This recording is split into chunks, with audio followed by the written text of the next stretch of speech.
Friends, আসসালামু আলাইকুম। Tollywood এবং ঢালিউড দুই বাংলার দুইটি প্রসিদ্ধ ইন্ডাস্ট্রি। দুই বাংলা থেকেই বর্তমান সময়ে অনেক সুপারস্টারকে পাওয়া যায় এবং দেখা যায় তাদের অভিনয়ও আমাদের মন জুড়িয়ে দেয়। কিন্তু প্রকৃতপক্ষে এই দুই বাংলার ইন্ডাস্ট্রি যে শুধুমাত্র এখনই সম্পূর্ণরূপে জনপ্রিয় তা কিন্তু নয়, বরং বহু আগে থেকেই এই দুইটা সিনেমা ইন্ডাস্ট্রি অনেকখানি প্রসিদ্ধ এবং ওই দুই সিনেমা ইন্ডাস্ট্রিতে যুগে যুগে দশকে দশকে অনেক জনপ্রিয় অভিনেতার আবির্ভাব ঘটেছে এবং অনেকেই সুপারস্টার তকমাটা পেয়েছেন। এখন সুপারস্টার তকমাটা কিন্তু অর্জন করা এতটাও সহজ নয়, কিন্তু আপনি যদি বাংলা সিনেমা ইন্ডাস্ট্রি কিংবা ঢালিউড ইন্ডাস্ট্রি অর্থাৎ টালিউড ইন্ডাস্ট্রিতে লক্ষ্য করেন তাহলে আপনি অনেক সুপারস্টারকে দেখতে পাবেন। তবে ঢালিউড সিনেমা এবং টালিউড সিনেমার সুপারস্টার অনেকেই আছেন বর্তমান সময়ের মধ্যে, কিন্তু ইতিহাসের কথা খুঁজতে গেলে আপনি হয়তো অনেককেই পাবেন। কিন্তু বাস্তব কথা, বলিউডে যেমন শাহরুখ, সালমান, আমিরের মাঝে অন্যান্য যে অভিনেতা রয়েছেন তারা হয়তো সুপারস্টার তকমাটা পেয়েছেন, তবে ইতিহাসের শ্রেষ্ঠ সুপারস্টারের তকমাটা পাননি। ঠিক বাংলা এই দুইটা সিনেমা ইন্ডাস্ট্রিতেও হয়তো বর্তমানে বা আগে অনেকে সুপারস্টার তকমাটা পেয়েছেন, তবে অল টাইম গ্রেটেস্ট সুপারস্টারের তকমা শুধুমাত্র হাতে গোনা কয়েকজনই পেয়েছেন। এবং বক্স অফিস কালেকশন এবং ফেমিনিজমের উপর ডিপেন্ড করে আজকে আমি আপনাদেরকে বলবো কারা এই দুই বাংলা ইন্ডাস্ট্রির greatest of all time superstar. So let's start the video. প্রথমে চলে আসি টালিউড ইন্ডাস্ট্রি। যেহেতু ভারতবর্ষ তুলনামূলক আগে বাংলাদেশ থেকে স্বাধীন ছিল এবং সেই সময়টাতে যেহেতু সিনেমা ইন্ডাস্ট্রিটা সেই সময় শুরু হয়েছিল, তবে প্রায় একই সময় বাংলা সিনেমা ইন্ডাস্ট্রিটা ঢালিউডও শুরু হয়েছিল। তবে সেই সময় পাকিস্তানে অনেক অভিনেতা অভিনেত্রীরাও সেই জায়গায় সিনেমা করতেন, তো সেটাকে আসলে সম্পূর্ণরূপে যে ইন্ডাস্ট্রি বলা যায় কিনা তা কিন্তু সন্দেহ আছে। তবে টালিউড ইন্ডাস্ট্রিটা তৎকালীন সময় প্রসিদ্ধ হয়ে গেছিল। সো টালিউড সিনেমা ইন্ডাস্ট্রিকে সর্বপ্রথম আমরা যে দুইটা বাংলা সিনেমা ইন্ডাস্ট্রির সর্বপ্রথম সুপারস্টারকে পেয়েছিলাম, এবং তিনি যে শুধুমাত্র সেই সময়কাল সর্বপ্রথম সুপারস্টার ছিলেন তা কিন্তু না, বরং বাংলা সিনেমা ইন্ডাস্ট্রির ইতিহাসের সবচেয়ে বড় সুপারস্টারদের মধ্যে তার নামটা অবশ্যই চলে আসবে, এবং তিনি হচ্ছেন উত্তম কুমার। উত্তম কুমার আসলে নাইনটিজদের কিডদের কাছে অনেক বেশি একজন আকর্ষণীয় পুরুষ ছিলেন। আসলে আমি সম্পূর্ণ ভুল বলছি, নাইনটিজের কিডদের কাছে না, বড় অনেক আগে, তারও অনেক আগে তিনি আসলে মহানায়ক তকমাটা পেয়েছিলেন। এবং এই 24 সালে বসে আসলে অনেক মানুষ, আমাদের দাদা দিদারা, এমনকি আমরা নিজেরাও, আমাদের বয়স অনেক বাচ্চারাও কিন্তু অনেক ছেলেমেয়েরাও কিন্তু এই তার সিনেমাটা দেখে থাকেন। বিশেষ করে তার নায়ক যে সিনেমাটা ছিল সেটা আমি দেখেছি এবং আমার কাছে সেটা অসাধারণ লেগেছিল। এবং তার আরও বহু কালজয়ী সিনেমা রয়েছে যেগুলো আসলে মানে দেখলে আপনি বুঝতে পারেন যে বাংলা সিনেমা ইন্ডাস্ট্রি সেই সময়টাতে কতটা প্রসিদ্ধ ছিল। এবং উত্তম কুমারের অভিনয় তখন এক একজন থেকে এক একজনের মুখে মুখে ছিল। এবং তৎকালীন সময় কিন্তু দেখুন যে ফেসবুক, ইনস্টাগ্রাম রয়েছে তা কিন্তু নয়, বরং তৎকালীন সময় এতটা প্রচারণা ছিল না, জাস্ট মানুষের মুখে মুখে আসতো। এবং উত্তম কুমার সেই সময় একজন সুপারস্টার ছিলেন এবং মেগা স্টার ছিলেন, এবং তাই বাংলা সিনেমা ইন্ডাস্ট্রির সর্বপ্রথম সুপারস্টার এবং ইতিহাসের অন্যতম সেরা সুপারস্টার বলা যায় উত্তম কুমারকে। এরপরে যিনি পরবর্তী সুপারস্টার তিনি হচ্ছেন বাংলা সিনেমা ইন্ডাস্ট্রির আরেকটা শাখা, মানে ঢালিউড সিনেমা ইন্ডাস্ট্রি। এর পরবর্তীতে যিনি বাংলা সিনেমা ইন্ডাস্ট্রির সুপারস্টার হয়েছেন তিনি হচ্ছেন ঢালিউড সিনেমা ইন্ডাস্ট্রির সুপারস্টার রাজ রাজ্জাক। নায়ক রাজ রাজ্জাকের সিনেমা আসলে নাইনটিজের কিডের কাছে অনেক পছন্দ, বিশেষ করে আমরা যারা এখনও টিনেজ বা এরকম বয়সে তরুণী তাদের দাদা দিদিকে জিজ্ঞেস করে আপনারা দেখতে পাবেন সেই সময় আসলে রাজ রাজ্জাকের স্টারডম কতটা ছিল বাংলাদেশে। শুধুমাত্র বাংলাদেশে না, বরং ইন্ডিয়াতেও কিন্তু তার পপুলারিটি অনেক ছিল। এমনকি আপনারা কলকাতার অনেক সিনেমাতেও তাকে দেখতে পাবেন। এবং তিনি এমন একজন মহানায়ক ছিলেন যার আসলে কোনো হেটার ছিল কিনা এবং তার নামে কোনো ধরনের আসলে বদনাম হয়েছে কিনা সেটা সন্দেহ আছে। আসলে কোনো ধরনের আপনি ব্ল্যাক তার চরিত্রের মধ্যে কোনো ধরনের কালো দাগ পড়েছে কিনা সেটা মানুষ আসলে খুঁজে পায় না, এতটাই সৎ মানুষ ছিলেন। এবং তার সিনেমাগুলো আসলে এখনও আমি দেখিনি যে মাঝে মাঝে, এবং ভাবি যে কী লেভেলের একটা অভিনেতা ছিলেন। তার স্টাইল, তার লুক, সব কিছুতে তিনি একদম সেই সময় একজন একজন অভিনেতা ছিলেন। এবং বাংলা সিনেমা ইন্ডাস্ট্রির উত্তম কুমারের পরে যদি কোনো সুপারস্টার আসেন, ইতিহাসের শ্রেষ্ঠ সুপারস্টার আসেন, সেটা হচ্ছে এই নায়ক রাজ রাজ্জাক। এর পরবর্তীতে বাংলা সিনেমা ইন্ডাস্ট্রির সুপারস্টার বলা যায় প্রসেনজিৎ চট্টোপাধ্যায়কে। প্রসেনজিৎ চট্টোপাধ্যায় টালিউড সিনেমার একজন কালজয়ী অভিনেতা। শুধুমাত্র টালিউড সিনেমাতে না, বরং ঢালিউডের অনেক সিনেমাতেও তিনি কাজ করে গেছেন। এবং তার সাথে ঋতুপর্ণার জুটিটা আসলে পুরো বাংলাদেশে বা কলকাতাতে অনেক জনপ্রিয় ছিল। এবং তিনি অত্যন্ত স্টারডমধারী একজন নায়ক, তাকে বর্তমানে টালিউড ইন্ডাস্ট্রি মেগা স্টার বলা হয়। তিনি কিন্তু এখনও টালিউডে যারা বর্তমান সুপারস্টার রয়েছেন তাদের সাথে তাল মিলিয়ে কাজ করে যাচ্ছেন। তার বয়স কিন্তু এখন অনেক বেশি হয়েছে, কিন্তু তবুও তিনি আমাদের একের পর এক বিভিন্ন সিনেমা হিট দিয়ে গেছেন। বিশেষ করে তার কাকাবাবু সিরিজটা আমার নিজের কাছে অনেক ভালো লাগে। এবং আমি আসলে প্রসেনজিতের এতটা বড় ফ্যান ছিলাম না, কিন্তু এই কাকাবাবু সিরিজটা দেখার পর আমি আসলে তার ফ্যান হয়ে যাই। একদম অসাধারণ অভিনয় করেছেন তিনি, এবং বাচ্চা থেকে শুরু করে আমার বুড়ো অনেকে তার ফ্যান। সত্যি তিনি অনেক সিনেমা করেছেন এবং টালিউড সিনেমাকে তিনি যেন একা হাতে অনেক দিন এগিয়ে নিয়ে গেছেন। তাই বলা যায় টালিউড সিনেমা ইন্ডাস্ট্রির একজন কালজয়ী সুপারস্টার এবং মেগাস্টার, বর্তমান সময়ে লেগেছে একজন সুপারস্টার হচ্ছেন প্রসেনজিৎ চট্টোপাধ্যায়। প্রসেনজিৎ চট্টোপাধ্যায়ের পরে বাংলা সিনেমা ইন্ডাস্ট্রির পরবর্তী সময় যে সুপারস্টার এসেছেন তিনি হচ্ছেন সালমান শাহ। 1995 সালে এই নায়কের মৃত্যু ঘটে, একটা সেটা আত্মহত্যা নাকি খুন সেটা নিয়ে আসলে অনেক প্রশ্ন রয়ে গেছে, কিন্তু তবুও তার যে স্টারডম সেটা নিয়ে আসলে কেউ প্রশ্ন তুলতে পারবে না, কারণ টানা 4টা বছর, আসলে 4 বছর না, মাত্র 3.5 বছর বাংলা সিনেমা ইন্ডাস্ট্রিতে কাজ করে 27টা সিনেমা দিয়েছেন। সেই 27টা সিনেমায় সুপার হিট ছিল এবং সেই সময় একটা নতুন জনরা সৃষ্টি করেছিল, এবং এখনও পর্যন্ত এই লিস্টে যতজন নায়কের কথা বলছে এবং ভবিষ্যতে যাদের কথা বলবো তাদের মধ্যে সবচেয়ে বেশি স্টাইলিশ একজন অভিনেতা হচ্ছেন সালমান শাহ। সেই সময়টাতে তার যে স্টাইল ছিল, এখনকার অভিনেতারা, এখনকার যে সুপারস্টাররা, তারাও তার এই স্টাইলটাকে কোনোভাবে অনুকরণ করতে পারে না, এবং তার স্টাইলগুলো ছিল একদম মানে অন্য লেভেলের, এবং অনেক দেখতে অনেক সুন্দর ছিলেন একজন মানুষ, স্মার্ট ছিলেন, তার কথা সুলভতা খুবই সুন্দর ছিল, এবং তার অভিনয়ে কোনো ধরনের ন্যাকামি ছিল না, একদম রিয়েলিস্টিক অভিনয়। আপনারা যদি তার সিনেমা দেখেন বুঝতে পারবেন যে আসলে তিনি কতটা রিয়েলিস্টিক অভিনয় করেন। আমি নিজেও অনেক তার সিনেমা দেখছি, যতটা তিনি সিনেমা করছেন সবগুলো আসলে দেখা হয়নি, কিন্তু যেগুলো দেখছি সেগুলো আসলে অসাধারণ, এবং বিশেষ করে শাবনূরের সাথে তার যে জুটিটা জাস্ট অসাধারণ ছিল, এবং মৌসুমীর সাথে যে জুটিটা সেটাও অসাধারণ ছিল। এর পরবর্তীতে যে বাংলা সিনেমা ইন্ডাস্ট্রির সবচেয়ে বড় অভিনেতা তকমাটা যিনি পেয়েছেন তিনি হচ্ছেন আরেক বাংলাদেশি ঢালিউড সুপারস্টার মান্না। নায়ক মান্না আসলে এতটা জনপ্রিয়তা অর্জন করেছিলেন সেই সময়, আসলে তাকে মানে সবসময় মানুষের নায়ক বলো তো, মানুষের অভিনেতা বলো তো। আমি নিজের মা এবং নিজের ফ্যামিলি থেকে শুনেছি, এমনকি আপনারা যদি বিভিন্ন সংবাদ মাধ্যমে বিভিন্ন ওয়েবসাইট থেকে সার্চ দেন তাহলে দেখতেন মানুষ তখন তাকে কতটা ভালোবাসতো, তার স্টারডম ছিল। এমনকি চিন্তা করেন যে লোকটা 1999 সালে তার যে সিনেমাটা ছিল আম্মাজান, সেই আম্মাজান সিনেমাটা এখনও বাংলা সিনেমার কালজয়ী একটা সিনেমা, এবং কি বাংলা সিনেমা ইন্ডাস্ট্রির সবচেয়ে বেশি আয় করা মুভি লিস্টে এখনও সে 1999 সালের সিনেমাটা রয়ে গেছে। তো কি লেভেলের একটি স্টারডম ছিল তার, এবং সিঙ্গেল স্ক্রিনে তিনি অনেকটাই দাপট দেখাতেন।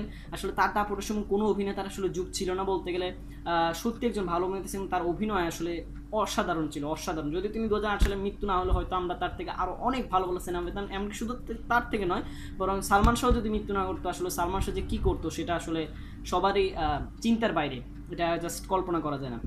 এরপরে বাংলা সিনেমা ইন্ডাস্ট্রির যে পরবর্তী যুগে সুপারস্টার বলা যায়, তিনি আসলে কলকাতার একজন সুপারস্টার, এবং বর্তমান সময় তিনি যে স্টারডমটা হয়তো এতটা বেশি উজ্জ্বল হচ্ছে না, কিন্তু তিনি সেই সময়টাতে আসলে মানুষের মুখে মুখে ছিলেন। বিশেষ করে তার প্রথম সিনেমা দিয়ে তিনি যখন বাংলা সিনেমা ইন্ডাস্ট্রি কাঁপিয়ে দিয়েছিলেন, সেই সিনেমার নাম ছিল সাথী, এবং সাথীর একটা কালজয়ী গান আছে এই গান আমার, এই গানটা যে আমি ছোটোবেলায় কত গাইছি এটা আমি জাস্ট ভাবতে আমার কাছে মানে অনেক অনেক ভালো লাগে, যে জাস্ট একটা অসাধারণ গান। এবং এখন আমি সিনেমাটা কয়েকদিন আগেও দেখছি, জিতের সে অভিনয় আসলে অসাধারণ। নামটা বলেই দিছি, সুপারস্টার জিৎ। এমনি তো তিনি সুপারস্টার হননি। আপনি দেখেন 2002 সালে তার সাথে তুলনা করা হতো, তার স্টারডম এটা প্রমাণ হচ্ছে। আপনারা যারা এখন বলেন যে তিনি আসলে স্টার নয় তাদেরকে বলে রাখি, 2002 সালে তার সাথে তুলনা করা হতো হচ্ছে প্রসেনজিতে, কারণ তার সেই সময় আসলে প্রসেনজিতের জেনারেশন ছিল, কারণ তিনি তখন একের পর এক সিনেমা সিট দিয়ে যাচ্ছিলেন। সেই সময়টাতে আসলে অনেকে বলতো যে প্রসেনজিৎ বেস্ট নাকি জিৎ বেস্ট। এরপর প্রসেনজিৎ আস্তে আস্তে আসলে 5 সালের পর থেকে ধীরে ধীরে একটু কি বলে মানে কন্টিনিউ ছিলেন না। তখন আবার মিঠুন চক্রবর্তী যিনি আসলে তিনি আসলে টলিউডের সিনেমা ইন্ডাস্ট্রির যে সম্পূর্ণ অভিনেতা, আগে তিনি কিন্তু বলিউডের অভিনেতা, এবং বলিউডের ইতিহাসে সবচেয়ে বেশি হিট দেওয়া নায়কও তিনি। তো চিন্তা করুন তার কত স্টারডম। সেই সময় তিনি বাংলা সিনেমা ইন্ডাস্ট্রিতে ছিল গুরু, এমএলএ ফাটাকেষ্টর মতো বিভিন্ন মুভি দিচ্ছেন, এবং এমএলএ ফাটাকেষ্টর একটা ডায়লগ আসলে আপনাদের মনে আছে যে মারবো এখানে লাশ পড়বে শেষানে, যেটা ছোটোবেলা আমরা অনেক বলাবলি করতাম। তো ওই স্টারডমটা তার ওই সময়তে ছিল বিদে অনেকে তুলনা করতো মিঠুন চক্রবর্তী বেস্ট নাকি জিৎ বেস্ট। এরপর মিঠুন চক্রবর্তী তার বয়স হলো, তিনিও সিনেমা প্রায় আনকন্টিনিউ রাখলেন, এখন তিনি সিনেমা করেন, বাট এতটা তখন থেকে আসলে তিনি আনকন্টিনিউ হয়ে যান। এরপর আবার দেব আসে 2008 সালে থেকে, তখন আবার দেব জিতের একটা লড়াই আসে যে দেব বেস্ট নাকি জিৎ বেস্ট, এরকম। অর্থাৎ প্রতিনিয়ত আসলে মানে ওই যে প্রসেনজিতের বদলে মিঠুন চক্রবর্তীর বদলে দেব আসছে, বাট আনফর্চুনেটলি জিতের জায়গাটা কিন্তু জিৎ ধরে রাখছিলেন এবং এখনও ধরে রাখছেন। আসলে তার যে আপনারা হয়তো ভাবেন যে তার সিনেমা হয়তো বক্স অফিসে দেবের মতো এত রায় করেনি, কিন্তু অন্যান্য যে অভিনেতা তাদের থেকে আসলে তার বক্স অফিস তুলনা করলে তিনি অনেক বড় একজন বক্স অফিস সুপারস্টার। এবং এখানে অনেকে ভুল করতে পারেন যে মিঠুন চক্রবর্তী পরে না, মিঠুন চক্রবর্তী অনেক আগের অভিনেতা, তবে বাংলা সিনেমা ইন্ডাস্ট্রিতে তিনি 2005-06 সালে থেকে একটু কন্টিনিউ হয়েছিলেন সেই সময়টাতে। তো ওই সময়টাতে আসলে তার স্টারডমটা বাংলা সিনেমা ইন্ডাস্ট্রিতে অনেক বেড়ে গিয়েছিল, এই জন্যই আসলে তার মধ্যে একটা লড়াই হয়েছে। তো এরপর আমরা বুঝতে পারলাম যে বাংলা সিনেমা ইন্ডাস্ট্রির অন্যতম সুপারস্টার ছিলেন সুপারস্টার জিৎ, এবং এখনও আছেন, যদি তার স্টারডমটা এখন এতটা বেশি নেই, কিন্তু তার যে প্রাইম সময়টাতে তিনি অত্যন্ত জনপ্রিয়। বিশেষ করে তার সাথে সিনেমাটা আমার এখনও মন থেকে, আরেকটা তার সিনেমাটা ডায়লগ ছিল আওয়ারা মুভিটাতে, সে আওয়ারা মুভিতে একটা ডায়লগ ছিল যে মারফুদি রুটি চিনি দিয়েছে আফু দিয়ে খা। যারা আসলে তার সিনেমা দেখতেন বা ছোটোবেলা, আসলে তিনি তো আমাদের অনেকের আবেগ ছিলেন।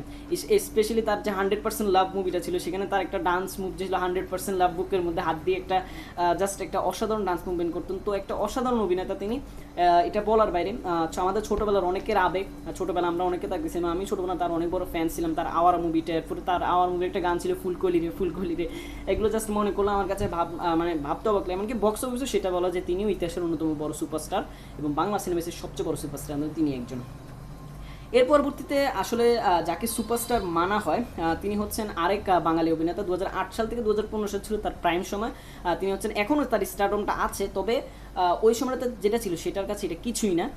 তিনি ছিলেন দেব, তার খোকাবাবু গান, এরপর তার যে এক একটা মুভি পরাণ যায় জলিয়ারে, এরপর তার অ্যামাজন অভিযান মুভিটা আমার মনে আছে এখন, আমি জাস্ট দেখছি যখন আমি জাস্ট অবাক হয়ে গেছি, বাংলা সিনেমাতে একটা এরকম একটা সিনেমা হতে পারে। এরপর চাঁদের পাহাড় মুভিটা যারা দেখছেন, রংবাজ মুভির ডায়লগ আমার মনে আছে, এরপরে পাগলু মুভির গান ছিল, আরও অনেক কিছু, মানে তার এক একটা সিনেমা আসলে কাল ছিল, মানে ছেলে মেয়েরা তখন আসলে তার জন্য পাগল ছিল। তার একটা গান ছিল যে খোকা বাবু যে লাল জুতো পায়, তো তখন আমরা যখন বাজারে যেতাম তো আমরা তখন বলতাম যে ভাই একটা লাল জুতাই দিতে হবে, দেবের মতো একটা লাল জুতো, সবাই দেব হতে চাইতাম, এরকম একটা স্টারডম ছিল। দেবের এতটাই স্টারডম ছিল, সেটা আসলে বর্তমান যত বড় অভিনেতা হোক, আগে যত বড় অভিনেতা ছিল না কেন, এই যে দেব হয়তো এখন এতটা ইয়া নাই, আগেও হয়তো প্রথম তিনি এত আসলে উত্তম কুমারের মতো তিনি অভিনেতা নন, তিনি নায়ক রাজ্জাকের মতো অভিনেতা নন, তিনি মান্নার মতো অভিনেতা নন, কিন্তু তিনি কিন্তু আমাদের ছোটোবেলার আবেগ ছিলেন, সেটা মানতে হবে। আমাদের ছোটোবেলার তিনি আমাদের আবেগ ছিলেন, এটা মানতে হবে, কারণ আমরা তার সিনেমা দেখে বড় হয়েছি এবং তার সিনেমাগুলো আমাদের মনে এখনও জমে আছে। যারা 2008 সালের দিকে, মানে 8 সাল থেকে 16 সাল পর্যন্ত সিনেমার প্রতি একটা দেখা ছিল, তারা জানেন যে দেব আসলে তাদের কাছে কি একদম একজন অসাধারণ অভিনেতা ছিলেন। বর্তমানে ইন্টারনেটের যুগে হয়তো আমরা ইন্টারনেটের প্রতি বেশি ইউজ করি, বাট দেবের যে জনপ্রিয়তা সেটা জাস্ট অসাধারণ ছিল। এবং বর্তমান সময়ে ইতিহাসের আরেকজন লাস্ট সুপারস্টার বলা যায়, the Bangla cinema industry the last of the superstar বলা হয় থাকে, তিনি হচ্ছেন কিং খান শাকিব খান। এবং শাকিব খান এখন যে স্টারডম, সেই স্টারডম আসলে বাংলা সিনেমার ইন্ডাস্ট্রির ইতিহাসে কোনো অভিনেতা পাননি। বাংলা সিনেমার ইন্ডাস্ট্রির যে টপ 6টা মুভি মুভি সেইগুলো কিন্তু শাকিব খান। এখন 6টা মুভি কীভাবে, আমি কিন্তু টালিউড আর ঢালিউড দুইটা মিলে কিন্তু বাংলা সিনেমা ইন্ডাস্ট্রি, তো ঢালিউডের 5টা মুভি শাকিব খানের সবচেয়ে বেশি আয় করা, এবং টালিউডেরও একটা মুভি আছে শাকিব খানের সবচেয়ে বেশি আয় করা, তাই টোটাল 20টার মধ্যে 6টা মুভি শুধুমাত্র শাকিব খানের সবচেয়ে বেশি আয় করা মুভি। এবং আসলে এটা বলার বাইরে যে কী লেভেলে জনপ্রিয় শাকিব খান। আপনি যদি প্রিয়তম মুভিটা দেখেন, আপনি তুফান এখন বাংলা সিনেমার সবচেয়ে জনপ্রিয় সিনেমা, সবচেয়ে জনপ্রিয় সিনেমা। এরপর হচ্ছে প্রিয়তমা, 3 নম্বরে আবার শাকিব খানের রাজকুমার মুভিটা সবচেয়ে বেশি আয় করছে। চতুর্থতে হয়তো বেদের মে জ্যোৎস্না মুভিটা ছিল, বাট পঞ্চমে গিয়ে আবার আপনি দেখবেন শাকিব খানেরই আরেকটা মুভি, সেটা হচ্ছে আপনার পিয়া আমার পিয়া। এই পিয়া আমার পিয়ার পরের যে লিস্টে যে 6 নম্বর মুভিটা, সেটাও আবার শাকিব খানের, সেটা হচ্ছে পাসওয়ার্ড। অর্থাৎ বাংলা সিনেমা 10টার মধ্যে 5টায় সবচেয়ে বেশি আয় করা, 10টার মধ্যে 5টাই তার আবার কলকাতা ইন্ডাস্ট্রি। আপনার দেখবেন একটা মুভি আছে তার নবাব, এছাড়া যে মুভিগুলো ছিল সেগুলো অনেক হিট ছিল। সো আপনারা ধারণা করতে পারবেন না যে শাকিব খান আসলে বর্তমান সময় কী স্টারডমের মধ্যে দিয়ে যাচ্ছেন, তাই তাকে বলা যায় the last of the superstar. তাহলে এখন যে লাইনটা দাঁড়ালো, সিরিয়ালটা দাঁড়ালো, সেটা হচ্ছে আমি যদি টলিউডটাকে আলাদা করি, অর্থাৎ টলিউড ঢালিউডকে যদি একসাথে করলে দেখা যাবে প্রথম আসছিলেন উত্তম কুমার, এরপরে আসছেন নায়ক রাজ্জাক, এরপরে আসছেন সালমান শাহ, এরপরে আসছেন প্রসেনজিৎ, এরপরে আসছেন মান্না, এরপরে আসছেন জিৎ, এরপরে আসছে দেব, এবং লাস্ট সর্বশেষ হচ্ছেন শাকিব খান। তবে শাকিব খান জিৎ দেব তারা একই সময়, তবে শাকিব খান তার জিতের চেয়ে অনেক আগে আসছে, তবে স্টারডমটা তিনি এখন যে লেভেল আছে সেটা পায়নি বিধে, তখনও ছিল, এই কারণে তাকে লাস্ট অফ দ্য সুপারস্টার বলা হচ্ছে। ওকে, আর এখন যদি আমি টালিউড ঢালিউডকে আলাদা করি, তাহলে টালিউডে ছিলেন উত্তম কুমার, এরপর প্রসেনজিৎ, এরপর জিৎ, এরপর দেব, আর ঢালিউডে হচ্ছেন নায়ক রাজ্জাক, সালমান শাহ, মান্না এবং শাকিব খান। সো এই ধরনের ভিডিও যদি আরও পেতে চান, যে টপ এই ধরনের মানুষগুলো, তাহলে এই ভিডিওটাতে ক্লিক করুন, আশা করি সব দেখতে পাবেন। আর thank you very much. If like this video, like, if you did like this video, like this and subscribe my channel for the next video notification. Bye bye. আর নেক্সট ভিডিওটা আরও ইন্টারেস্টিং হবে।